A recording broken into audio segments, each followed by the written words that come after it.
Welcome to Kenton Teaches. Enjoy the video. Start by opening Snipping Tool from the Start menu so you can capture right away. Once the app appears, pick a capture mode, rectangular for precision or freeform for irregular shapes, because the mode determines how you frame content.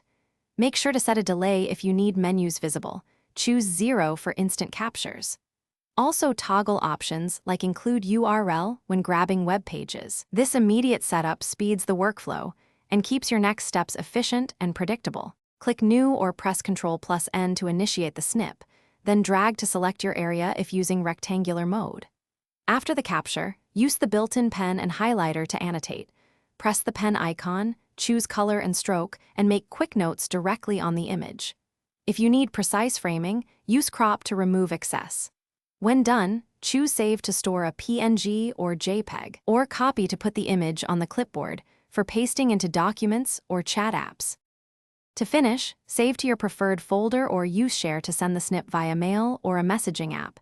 Saving to OneDrive keeps a backup. Make sure to adjust settings like default save location and keyboard shortcuts so captures fit your routine. If a capture doesn't work, restart the Snipping Tool or your PC and check for pending Windows updates because out-of-date system files often cause issues. As a quick tip, toggle the delay setting to 0, then retry if menus aren't appearing. Thanks for watching. Please subscribe if this video was helpful.